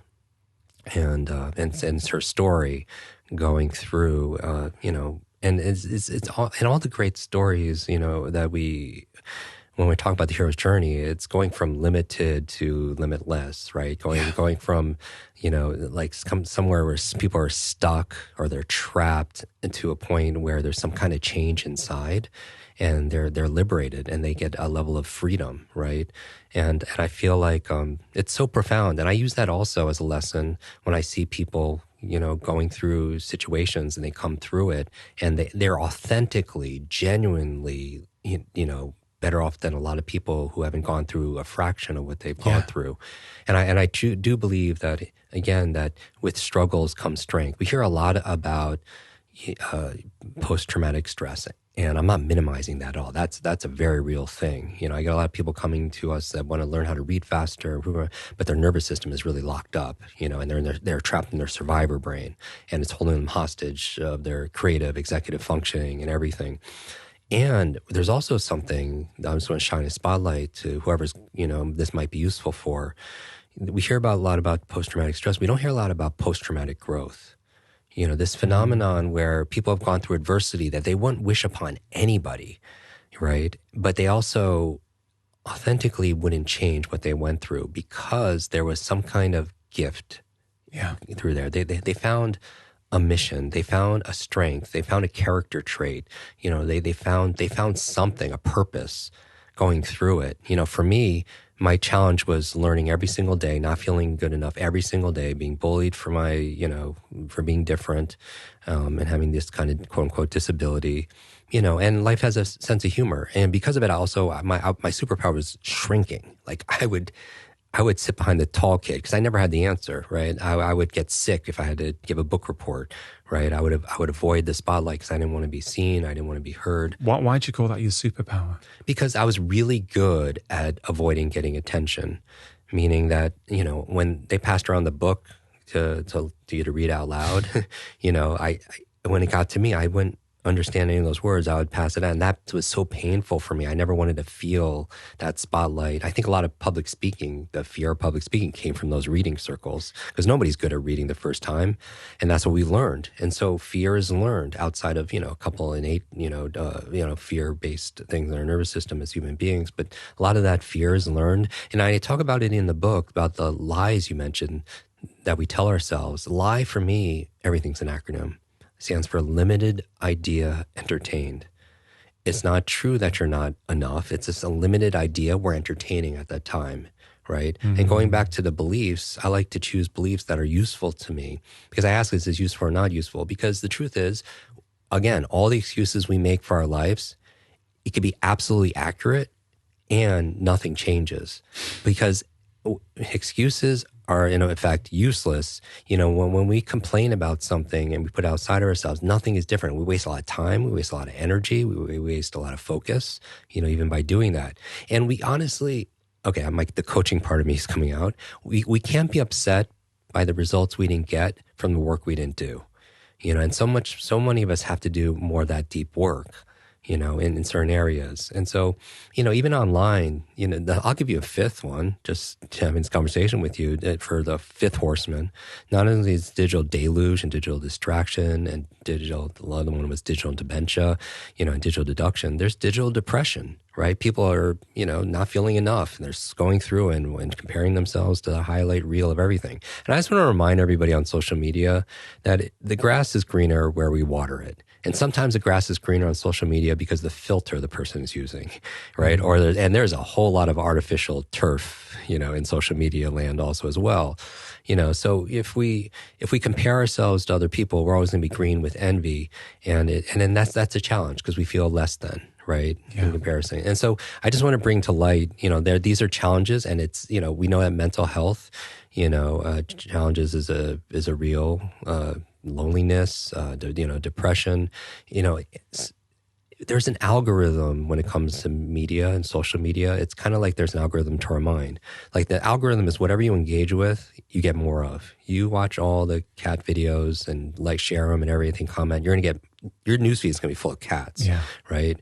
And your minds are the same way. If you're just watching the news and everything that's dark and threatening and scary, right? Whatever you engage with, you're going to get more of. So you're just going to start, your RAS, your reticular activating system, your nervous system is just trained to look at what's threatening. And chronic stress will shrink the human brain. Chronic fear will actually suppress your immune system, right? Chronic fear is a whole area of science called psychoneuroimmunology. It just makes you more susceptible to colds, to flus, to viruses, right? So we have to stand guard to our mind in terms of what we're letting in. Going back to the conversation about mindset, though, and personal responsibility, that, with great responsibility comes great power. I start there because I think there's three big things in mindset. So if mindset is your set of assumptions and attitudes you have about something, your attitudes and assumptions about your problems. Because often people think they're problems, and we're addicted to our problems, right? And we start justifying, this is the reason why, and we use them as kind of, evidence of why we can't be any way else.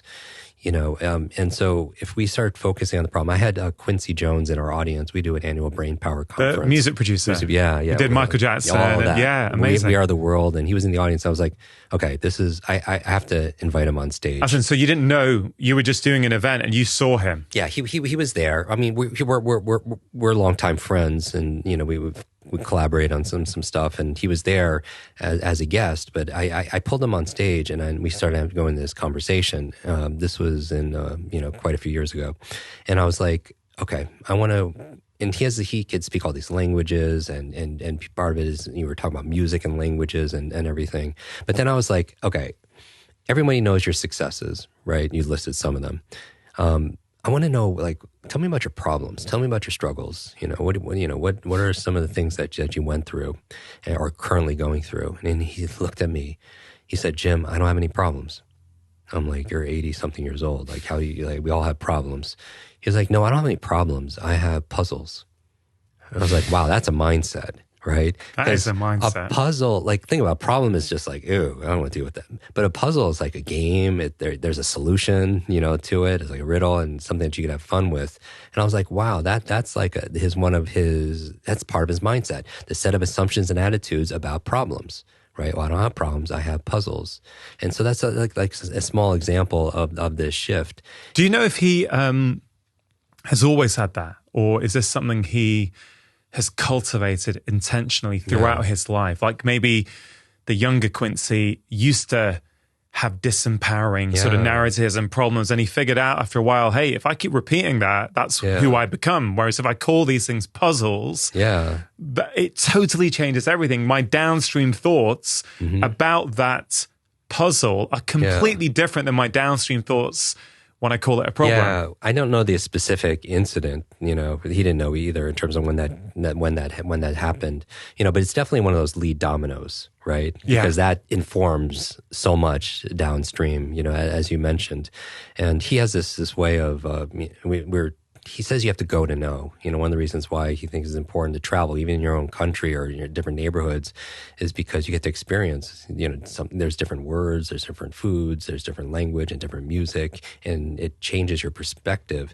And I think a point of view, changing your point of view, who you spend time with, or the people, place, will give you a different way of looking at a problem. Because often the problem is not the problem, right? When we say we have these problems or all these situations, often the problem is not the problem. Often the problem are a set of assumptions and attitudes about that problem. You know what I mean? The problem is not often the problem. The problem is more our attitudes about the problem that kind of keep us in that box. So I'm just always thinking about mindset. And the three things I would think about mindset for everybody is not just your attitudes and assumptions about money. Because if your attitudes and assumptions about money is the root of all evil, or, you know, you don't get rich if you're hurting people, whatever, that you won't use the methods, right? That keeps people inconsistent. Because that's why people self-sabotage, is because of mindset. They take one step forward and two steps back, right? They buy one of your 5 best-selling books, right? And it just sits on their shelf unread and becomes shelf help, not self-help, right? Because their mindset is, if I have the book, then my life is better. And that's absolutely not true, right? And even if you read the book and didn't apply it, your life is no better than somebody who's illiterate, right? So the mindset's a little bit different. I would also say that in this mindset, it's not just your set of assumptions about health and relationships and love that will keep you from doing the methods. They're your attitude assumptions about yourself. So there are 3 things that I would focus on in mindset. Number 1, what I believe is possible. Because if you don't believe it's possible, you're not going to do it, right? And that's the other second thing, is what I believe I'm capable of. Because you could believe it's possible for someone else to heal, or someone else to have a great relationship, or someone else to be happy, or someone else to read 3 times faster and understand what they read. But you might not believe it's possible for yourself, right? So what I believe is possible, what I believe I'm capable of. And then the third one, what I believe I deserve, right? Because that's kind of a thermostat setting that, if you feel like we don't deserve that income, or deserve, that relationship, or deserve, that level of intelligence, that impact, whatever, then we're always going to be mitigated in that box, because that dimension is holding strong. So that's mindset. And the last one is methods. And the last part of it, the third dimension, or the second dimension here, and that starts with M, is motivation. So you're only going to be stuck in that box if you have the right methods to get out of that box, if you have the right mindset that allows that box to expand, and if you have the motivation to even struggle, get out of that box, right? To be able to practice and play at the edge of what you perceive are your limits.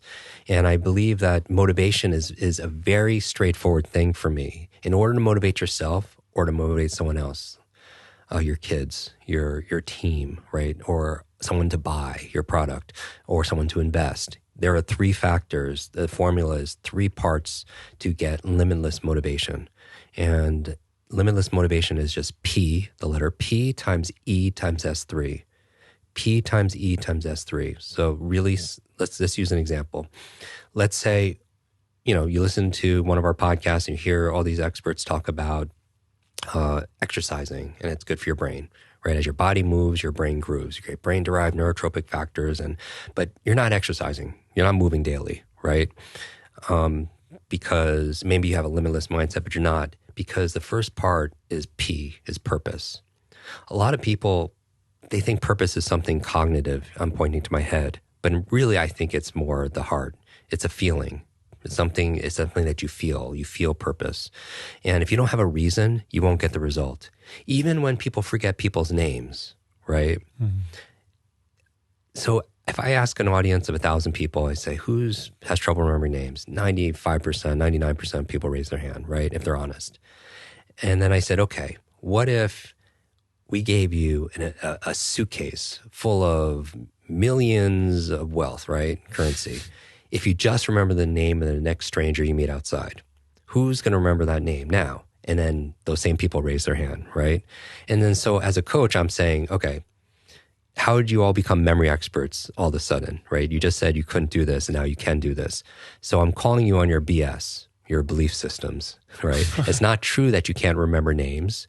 You're just not motivated, right? Because we don't remember all names, but we don't forget all names either, right? And I would say that genius leaves clues, that when something's working, there's something there that's either visible or invisible to us, conscious or unconscious, that we're not connecting with, meaning that you would tend to remember the names of people that could be good for your business. They could be a whale of a client, a great person for your podcast, someone you're attracted to, right? There's some kind of reason to remember the name, and with the reason, you'll get the result. So even if you wanted to hack that, when next time you're at an event or a wedding or something, you want to remember names, just ask yourself, when you're meeting someone, why do I want to remember this person's name? Maybe maybe to show the person respect, maybe to get a referral, maybe to make a sale, maybe to practice these things that I learned, from this podcast, right?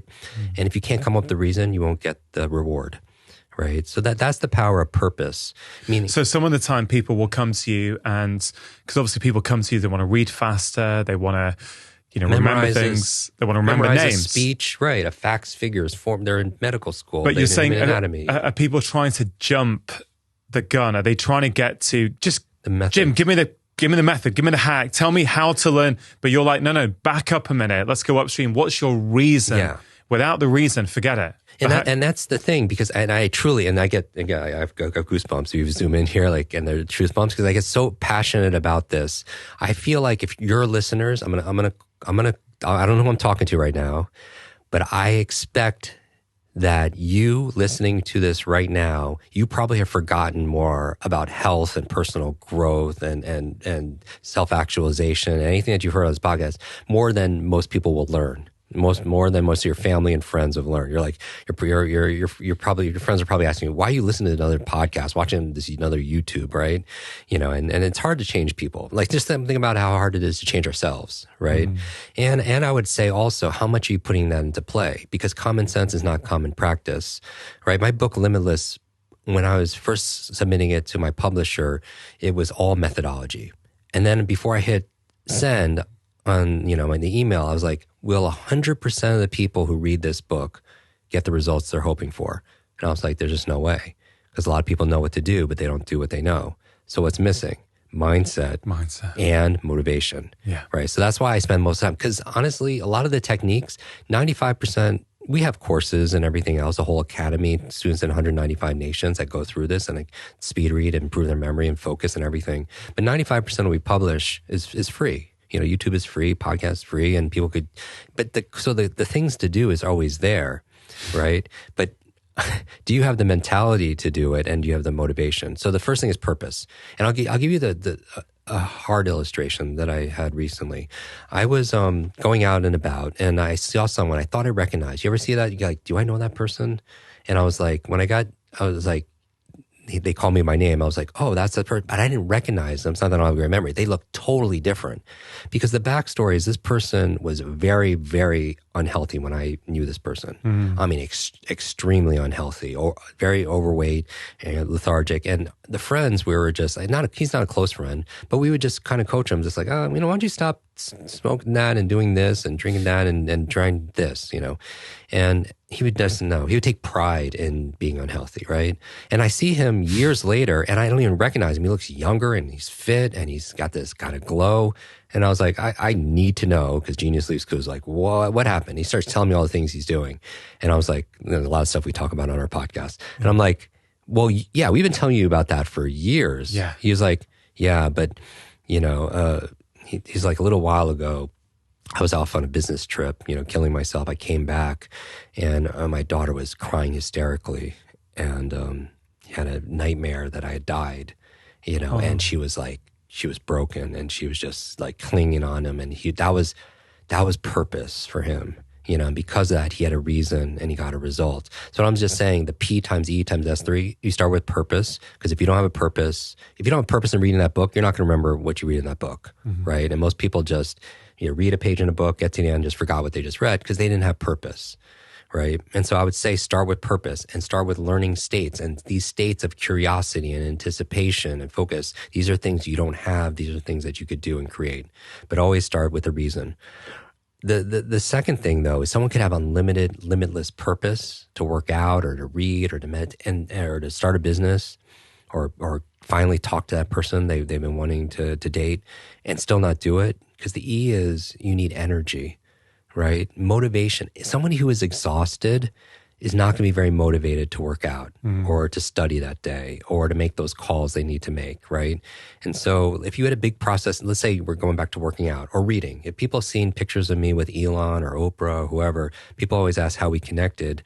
And I'm telling you, like, yes, got connected by people in the same room, but how we maintained that was a deep love of learning, because anybody at that stage, they didn't get there by accident, right? They love to read, right? You read to succeed. Leaders are readers. We've heard this for years. As someone has decades of experience like you do, and you put into a book, and somebody could read that book in a few days, they could download decades and days. That's the biggest advantage, I think, in life, period, right? The ROI on reading books is just and that's why we do these phenomenal accelerated learning and speed reading programs at Facebook, Nike, Google, SpaceX, Virgin Galactic, right, at Harvard, different places, because you could spend 4 hours a day reading. Just think about all the emails and proposals and social media and magazines, all the research.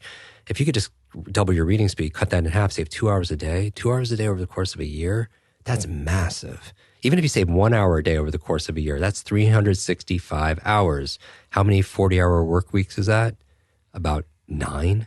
2 months of productivity you get back saving an hour. And reading also, by the way, just for encourage somebody who just has a book, in one of our books or something on your shelf that you haven't read yet, reading is to the mind what exercises the body. I think it's one of the best ways to stay mentally fit.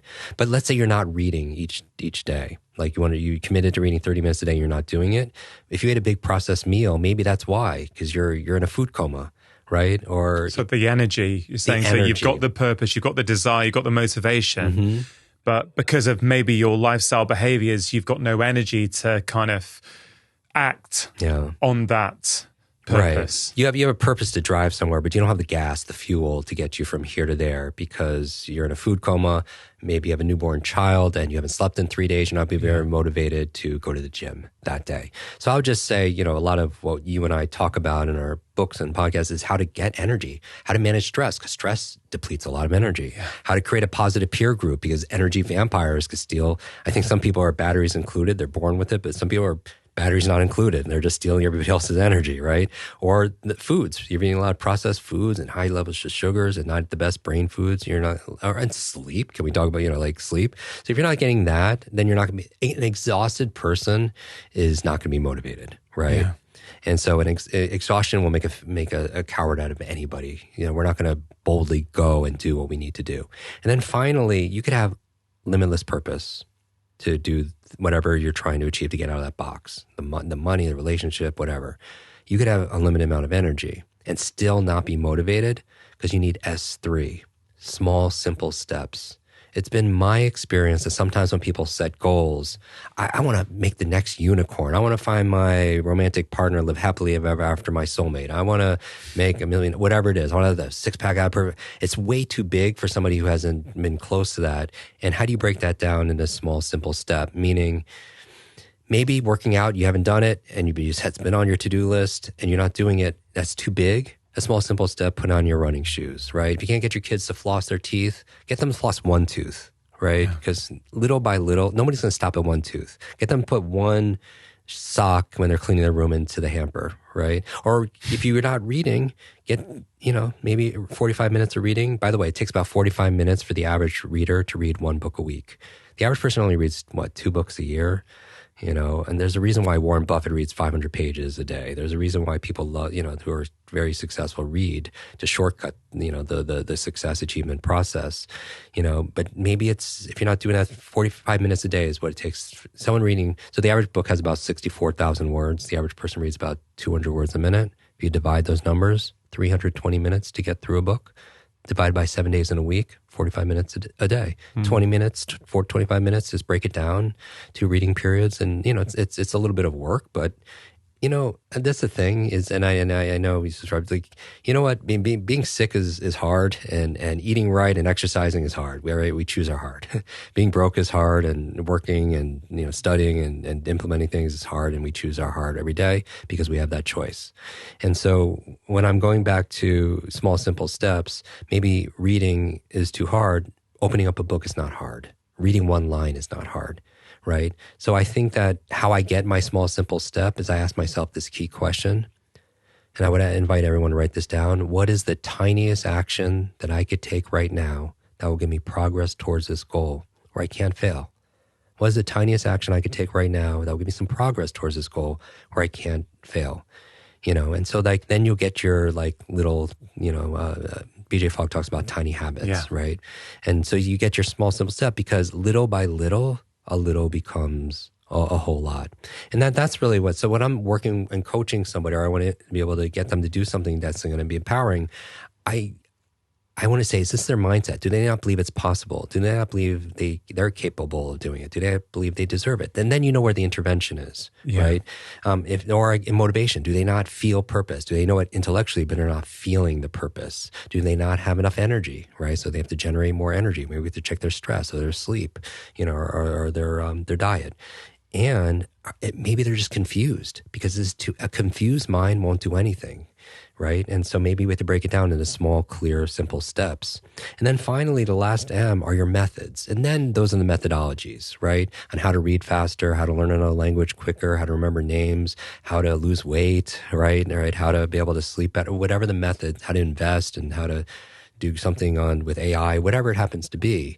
The reason I just put it last is if you don't have the mindset or the motivation, you're going to be stuck in that box. And so my message to anybody, if you're going to sum this up, is I think out of the past few years, people feel a lot of fear. And when people feel fear, they're looking for safety. Fear, they're not looking to grow because that's uncertain, right? And that could be unknown and that could be very threatening. And so I would say that maybe look at it through a new lens, kind of like Quincy was talking about. Maybe this is not a problem. Maybe this is a puzzle. Maybe instead of downgrading your dreams to meet the current situation, maybe we should be thinking the opposite. Maybe instead of downgrading our dreams to meet this situation, maybe we should think about how do we upgrade our mindset? How do we upgrade our motivation? How do we upgrade our methods that we're using to be able to meet those incredible dreams? Yeah, I love that. It's so comprehensive. And I think it really helps people understand why when they jump to methods without the preceding work, sure, you can make changes, but often those changes aren't long lasting.